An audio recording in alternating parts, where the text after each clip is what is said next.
Welcome to Kangaroos, the podcast. Welcome, Rachel. Happy today. Question of the day. Are you ready?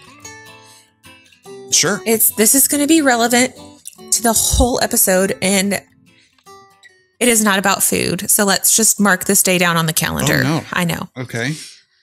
Think about your most encouraging friends and what is it that they do that makes them so great at being your encourager?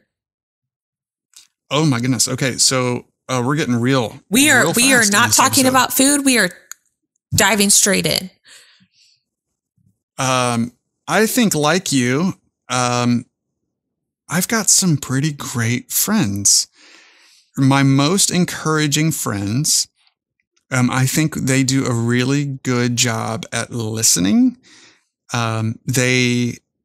They're not quick to judge my idiocracy. And they're really compassionate with their advice. So that is my encouraging friends. Those are my encouraging friends. They are great listeners and they are compassionate. That's a good question. What about you? I also have some great friends. I think most of my encouragers, when I look at any kind of commonality, they are all great listeners. They come from very different walks of life, which I really appreciate because I think each one of them can offer unique perspectives. And they're not judgy. That's a really good quality. I think you have to have friends that you can be very honest with without feeling like they're going to wake up and feel differently about you the next day. And so I think those are my closest friends by far, but they're all very encouraging. I think you're a great friend. You do a really good job of asking questions instead of offering advice, which I appreciate because sometimes you just need to vent and you don't need someone to solve your problem. You just need to know that you're not crazy. So I think those are the best friends. I think we're both blessed with lots of those people. So yay for friends. Yay for friends. This will make sense in about 2 minutes after our 1 minute marketing term of the day. Oh, what is our 1 minute marketing term? It's a customer journey. Do you want to tell us what that is? Sure. It's just a way of tracking your customer's experience. So from the very first interaction when they purchase or sign up for your service. So it is that entire process, how you engage with them, how you get them to buy into what you're selling. So yep. Pretty self-explanatory. Yeah. Great. Okay. Today. Easy peasy. Maybe we should change these to like the 15 second. I know. We rarely take a whole minute. I mean, we can always talk longer. I changed my mind. I'm adding another question of the day that revolves around food. Okay. It just feels off brand for us to not have that. Okay. This is important. I need you to listen closely. Okay. You know the coffee. No. Well, I mean, that's always important and probably what I'm going to do right after we're done here. Right. And I'm not going to make it because I'm inspired and I'm going to leave my house to go find something delicious. That's not what we're talking about. That is not the question of the day, Andrew. The question is popsicles that are like the push-up ones that are like the juice that you freeze, that or an ice cream sandwich? Which one wins? Okay, I'm going to go against brand here. I'm going to say popsicle because I really don't like ice cream sandwiches. That's more of it. You're giving me the hands right now. I see it. Now, who are you? Ice cream sandwiches that are like in the box? No way. 0% will I ever eat one of those. It's because of the cookie. So I don't like the cookie sticks to your teeth. It's mushy. I don't need that in my life. Now, if you were to make me an ice cream sandwich from a freshly baked cookie, like a chocolate chip cookie, or God forbid, a snickerdoodle, and you made me an ice cream sandwich, I would choose that all day long, every day. But because ice cream sandwiches in a box are gross, I default to the other option. Well, this did not take the turn that I thought it would take, so we're going to move on. Speaking of... Okay. Today we have a... But I'm right. I don't think you're right on this. You like gross cookie teeth. I don't like fruity. I don't like fake fruit flavors. So it is hard for me to enjoy like Skittles. I don't think they should even take up space on the candy aisle. And Jolly Ranchers, there's like 2 good flavors. The only thing that I like is like citrus. Because I feel like those flavors don't taste as fake, like lemon or lime or grapefruit or whatever. But anything else, unless it's the real fruit, pass. Hard pass. No, thank you. There you go. Interesting. Yeah. So a lot of fruit does taste like medicine. I just don't think it tastes like fruit. And I don't know. Anyway, it's fine. We can just agree to disagree. Even though. What are we talking about today? Well, we're talking about discouragement, which. Oh, good. So that segue couldn't have been more perfect, but that's fine. We are going to talk about this from a realtor perspective, but I think could probably be helpful because we've all had feelings or times when we've had feelings of discouragement, and it can be hard to get out of that mind frame when you're in it. So I want to talk about how we conquer it from a realtor friend perspective. It's been a crazy market, and it's been so challenging in a lot of ways because if you don't have the inventory to sell to someone who needs it, you don't have it. And there's nothing you can do short of building a house that solves that problem. But that adds timelines and delays and all these things. And now we have this market shift in the middle of being really exhausted after a super busy season. And that can, I think, kind of put us in a place of just feeling down or low. And so how do we get out of that place? So that's what we're going to talk about today. Buckle up, everyone. We all get discouraged. I think it's important to remember that all of us do, and it's a part of being successful. I think that those 2 things walk hand in hand. As weird as that sounds, it sounds sort of like an oxymoron, but it's not. If you talk to anyone that's notably successful, they're going to tell you that they had seasons of darkness and discouragement when they wondered if they would be successful one day, or if they were really cut out for this job, or if they could really pull off what they were trying to do, and probably felt super discouraged. Would you agree? Yeah, absolutely. And I think it's important to state that it's okay to be discouraged. You do not need to live in a world that is constant or good, or like, it's okay. It's okay to be discouraged. There are things that are bad that will happen. And so, or things that don't go the way we think they ought to. And so how do we deal with the world around us in our moments of discouragement? Yeah. So and I'll talk about us.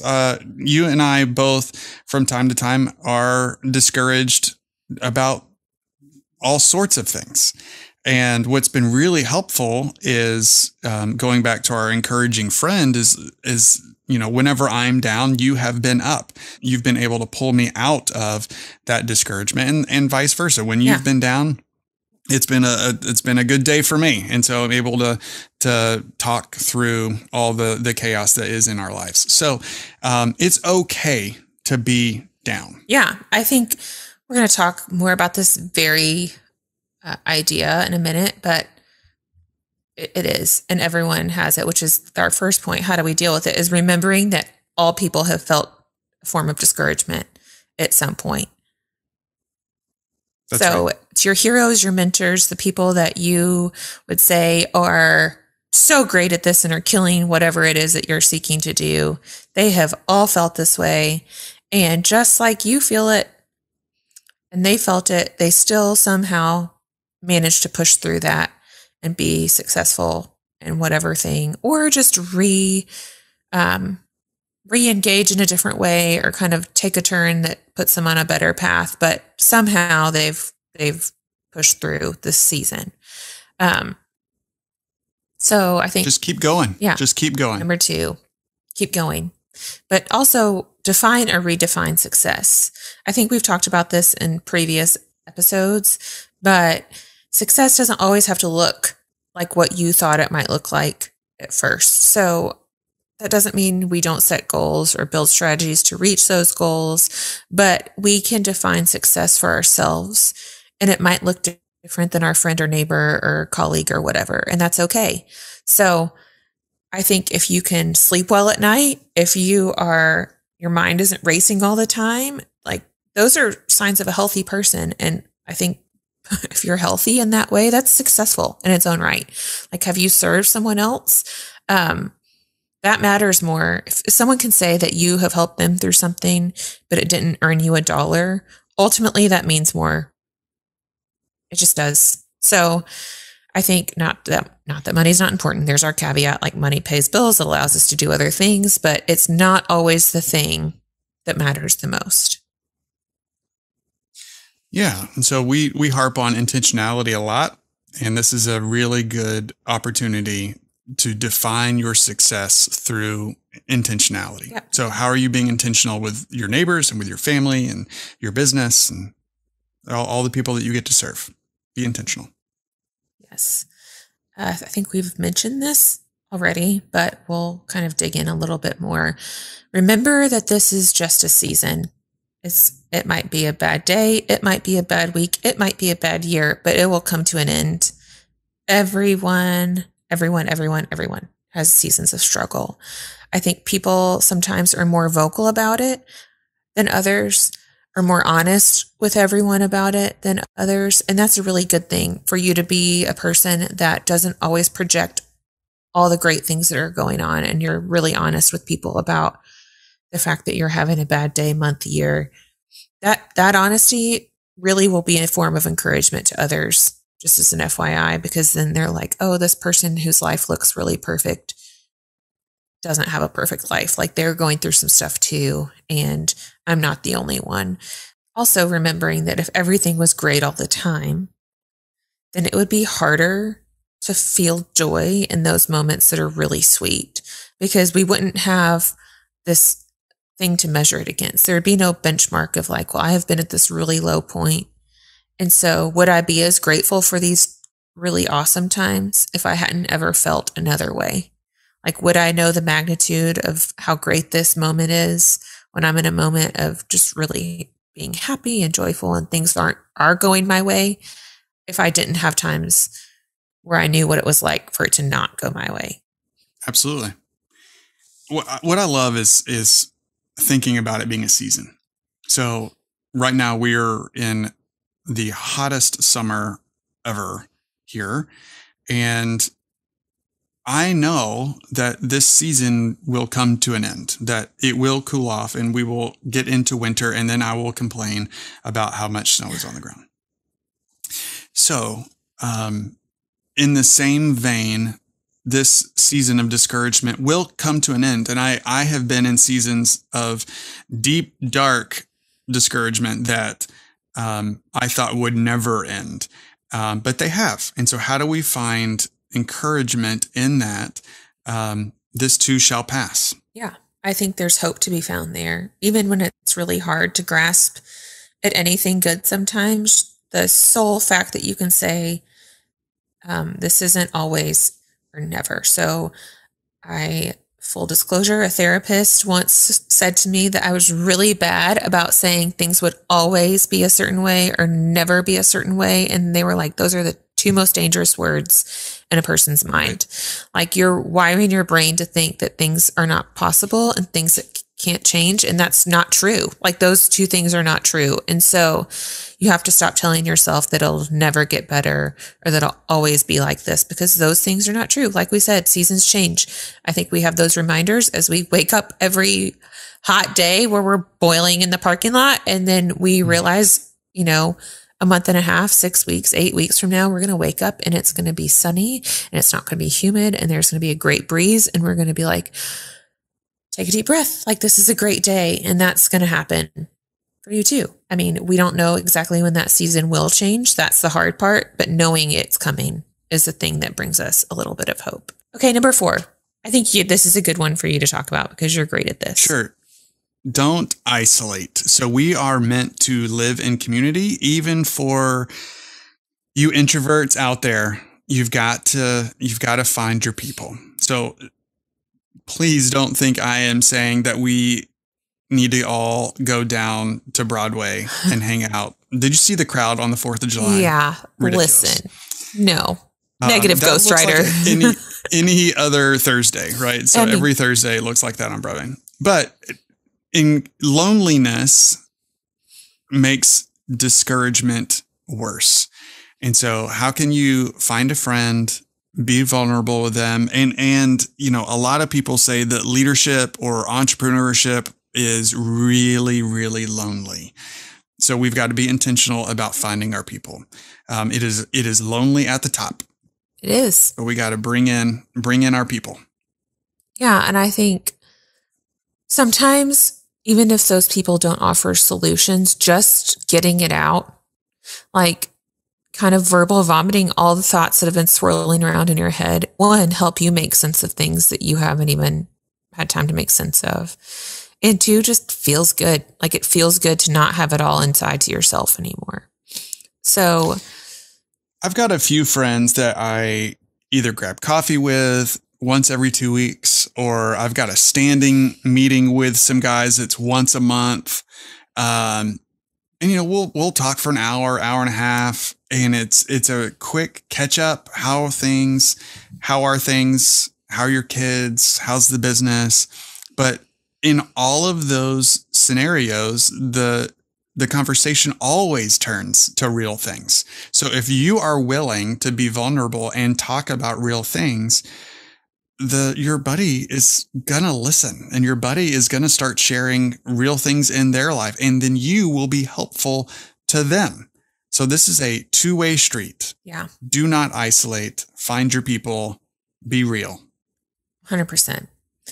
I think another thing that's very practical, maybe in all of this, is to make a list of all the things that you can do and can control.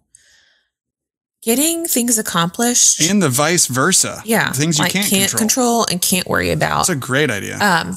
When you can cross things off a list and feel accomplished, even if it is like, I made it to the grocery store today, my pantry is now stocked, I have cleared out my inbox, all those things that you realize like are swimming around inside your head on top of all these other things, just the fact that you've accomplished something, it will encourage you. It really will. It might be not this huge, you'll just know that a burden has been lifted. It might not be super up front in the top of your mind. It might be kind of subconscious, but you'd be surprised how your body hangs on to those things that are just all the things that need to get done. So just accomplishing something is a form of encouragement. And if you make a list and you say, today I'm going to do this, tomorrow I'm going to cross this, it's like something that you choose for every day. It'll, one, help you walk through that season. You'll be focused on those things that you need to get done.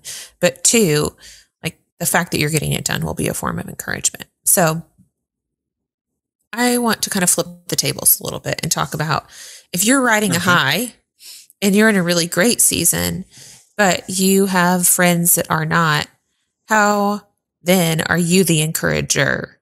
So what is it that you can do to help pull your friends through this season? You might not pull them out of it, but you'll pull them through it, which are two different things.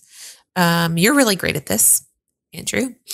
So I think what you do really well is keep a pulse on those friends. You've talked about this group that you are intentionally building relationships with. And so you check in and you ask questions and ask how they are. What else would you add? Yeah, just listen. Listen really well. A lot of times I find myself not knowing how to give advice or not knowing the right words to say. And so at that moment, here's what you do. You shut up. You don't talk. You just sit there and you let them keep talking. So listen. It is a valuable tool. Don't think you need to have the answers. Let them come up with their own solutions. Help guide them. But goodness, don't think you got to solve it. Yeah, I think that's hard for some of us who like to fix problems. And there are different, obviously we're talking about a lot of different things. This could be someone venting about a bad work season, or this could be someone venting about how their family is falling apart. You don't, I mean, this could apply across the board. And those obviously, I think, merit different kinds of responses within Absolutely. your listening. But I think being empathetic or sympathetic, depending, you might have walked this road, this almost exact road, and be able to be more of an authority in how you listen and how you offer advice. But I think hearing someone, one, if you're a good listener and you do that consistently, that builds a level of trust, right? And so when someone that you trust then there comes back and says, asks a question or offers advice, you automatically, your opinions and you've got more merit in the mind of that person that's been vulnerable with you. But I think validating feelings is also helpful. So while you're listening and they get to the end of this story, whether it's complaining about a client that sucked the life out of them, we've all had one, we've all had a project or a client that has been extraordinarily difficult, and it sucks the life out of you. Like if you're doing that all day, every day, that's really hard. And so I think it's a good friend doesn't discredit the feelings that someone might have. So you would say, yeah, this totally sucks. Like, I am so sorry that you are going through this, but like, think about how great it's going to feel when you close this deal and you're done with that client. Or, think about how, like, I can't promise that this season is going to end. You can go back to the season's going to end fast, but it will come to an end at some point. And so your life is not always going to look like this hard season. And so I'm just reminding you that I'm here to listen, and I know that I can't fix it for you, but I'm always going to be here. And just reminding people that you're there for them, that is hugely encouraging, because like we said, no one wants to feel alone. They want to know that they have people in their corner. That's right. I keep a list on my phone. It's a list I go to a lot for a variety of different reasons. It's my to-do list. But it is, at the very top of it, I have a quote from one of my buddies. One day we were sitting at a coffee shop and he spoke this moment of truth into me. And I was like, oh my gosh, like I'm supposed to be here for you. And you said this to me. I'm writing this down. And now every time I go to my to-do list, man, I see his quote at the top of it, and it just gives me another moment of encouragement. And so if somebody speaks truth into you, man, write it down, go to it often. When you don't feel like you're in the best spot, go read it. Go have 100 different quotes from your friends that have all spoken into your life. But man, he continues to be an encouragement, years after he said this to me. Right. So that leads to our next point, is just think about all the times friends have been your cheerleaders and what they've said to you and what they've done for you to encourage you. And then think about if you can apply those very same things in whatever situation you are with your colleague or friend. Are there things that people have done for you that you think this other person would find encouraging? Well, then pay it forward. Do it for them. If it's sitting down at a coffee shop, which Andrew and I are always open to, or if it is, like I know that my friend has had a rough time. She's a single mom, and I'm just not even going to ask. I'm going to drop dinner off, or I'm going to drop groceries off, so that it just removes a mental burden from her day. Or it's like, if I have been thinking about someone, then I just need to reach out to them. So if someone has been on my mind, I just need to shoot them a text. It's like, hey, you've been on my mind. I've been thinking about you. How are things going? And maybe the answer is great, but it's a reminder that they have people in their corner, which when those times of discouragement come, they're going to remember that you thought of them and cared for them. Which also is leading to our last point for today, which is, what are the ways that you can help? So if it's not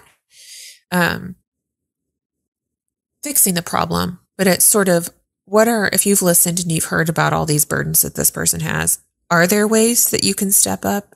And it might require sacrifice on your part. Yeah. But it's like, that always comes back around. So those people are going to be there for you. I mean, it could be as simple as, I have so many clients and they're all closing within 2 weeks, and I have to get this house staged and I don't know how I'm going to do it. And you're like, well, I can volunteer for 2 hours. Like I don't have more than 2 hours, but I'll come to the house for 2 hours and we'll pack up boxes and he'll tell me where things go and I'll help you for those 2 hours. Just knowing that they have that as an option. They might not even use it, but having the option encourages them and makes you a really great friend. What would you add? I think that's a good word. Yeah. I'm trying to go through my memories of, times that it's been so fruitful to help out. One story comes to mind. I was cutting down a tree in my backyard. I am not good at that. I don't have a green thumb. I don't know what I'm doing. And I thought, I'm going to climb that tree with a chainsaw. That's a good idea. I'm just glad you're here to tell this story. That's right. One by one, my wife had called all the guys in my small group and they all came over. And they gave me a hard time, as they should. But then it was just a really fun moment of my guys surrounding me in a time when it was so dumb that I was up there doing this. And so one of the guys in our group is a professional tree feller. Like this is what he does. And he was like, give me your chainsaw. And he cut down my tree. But it was a really good time to be surrounded by our people. Yeah. It was really, really good. And I think another example, you said that, and I don't know what made me think of that, but if you lived in Nashville about 12 years ago, then you remember the craziest flood that this town has seen in a super long time. And what was really cool about Nashville is that there were people that were being bussed into neighborhoods from churches and schools, just volunteers who were like, I don't know you, but you've just lost everything you own and you have to get your house gutted in the next 48 hours because it's hot and water has sat in your house. And if we don't do this now, then like you're going to lose more than you've already lost. And it didn't matter where you came from or who you were. It was like people were just willing to go do the work and take time off of work and help other people because they knew that they needed to be encouraged. And I can't remember the exact amount of hours. I just remember reading a stat like a couple of weeks after the flood happened of how many Nashvillians volunteered, and someone had done the math and it was like 5 years of work had been done in 7 days. And it was crazy to think like there's good in the world. And just kind of taking a step back and looking at all the good things might be another piece of advice. It's like everything feels like it sucks. And a lot of things might really be awful, but it's like there's always some good to be seen. And what are those things? And it might not be massive things. It might be like, I didn't fall down the stairs when I was carrying this 2 loads of laundry, or like my dog didn't wake me up early this morning, or my kid made an A on their test and I can be happy because they're happy, or X, Y, and Z, all the things. But it's like cling to the things that are good in those times that are really dark. Really good discussion, Rachel. Thank you for this one. This one was very real today. So I appreciate it. Who are we? What are we even doing? But we hope that you are encouraged by it, because we just know that sometimes you need to be reminded that people have been there and it'll be okay. And we'll buy you coffee. Yeah, we really will. We love coffee. If you don't have people, we'll be your people. Yeah, for sure. What is our local find of the week? Well, this will be no shock to anyone, but it revolves around food, specifically breakfast food. So if you're going to go to a breakfast meeting or just grab breakfast, where do you tend to go? Okay. Breakfast meeting threw me off.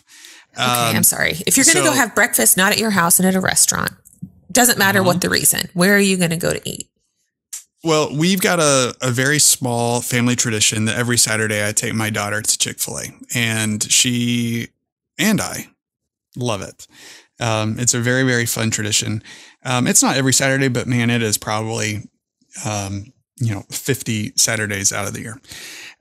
But Big Bad Breakfast is one of our new local finds, and that is really, really good. Really good. Their pancakes are phenomenal. Their fried chicken is so good.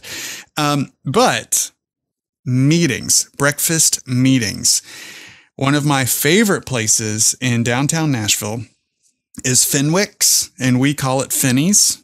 I have lots of meetings there. I have my every 2-week meeting with one of my guys that is super encouraging to me. We meet at Finney's, and I get the Monte Cristo every single time. You can't go wrong. It is a wonderful breakfast. So what about you? Fenwick's is really good. So co-signed. It's not where I usually go, but I do like it. I think it just depends on what area of town. There was a season where I lived in Sylvan Park and I would eat breakfast at Star Bagel. I do love Star Bagel.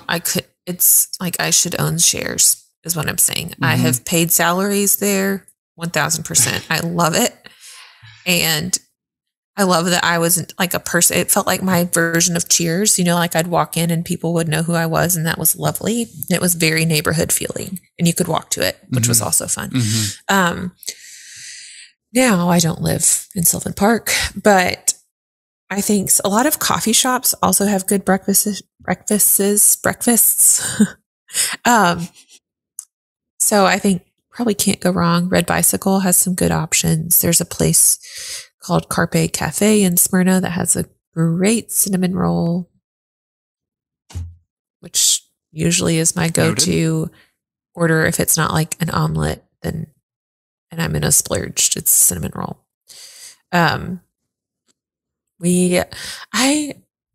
Full disclosure, don't love donuts. They're not my favorite thing. I like cake donuts, but I like them, but they're just not my favorite. So it's not like I think to go get donuts, but my children love donuts.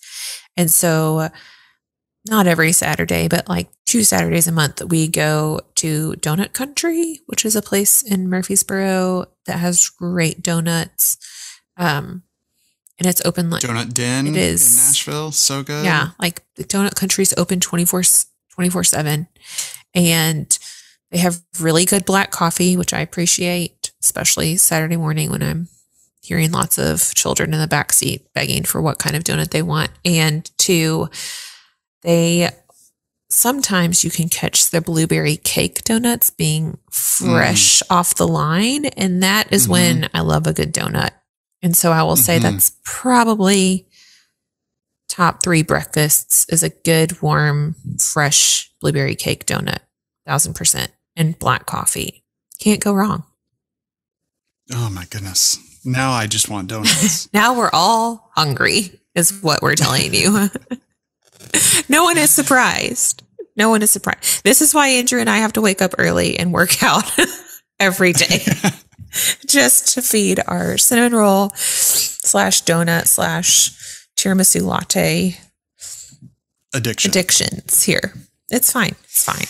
YOLO. Rachel, we have a new quote for this week. So one of our users sent us in a little something. If you are a user and you want to send us a quote, you can send it to Andrew@kangaroos.com or Rachel@kangaroos.com. But here is one. Kangaroos has the best content. It checks all the boxes for adding value while being beautiful and clean. I can't say enough great things about it. How kind. It is so sweet. We've got great users. We appreciate y'all. If you are interested in signing up at $65 a month, you can find out all the information on kangaroos.com. Rachel, great episode. Great thing. Let's close with a discount code because who doesn't love a discount code? What is our discount code? It's first month, like all spelled out. 50. So first month, the words 50, and that gets you 50% off your first month subscription to Kangaroost. 50% off your first month subscription. Man, that is so good. Yeah, that's so happy. And then you're welcome for not having to Google it because who likes to do that? That's right. I do it every single time, but we're saving you a step here. We would love for you to be a part of our member community. We like to have a lot of fun, and we have some really great members. So you should join us. We love great people. That's right. All right. We will see y'all next week. See you next time.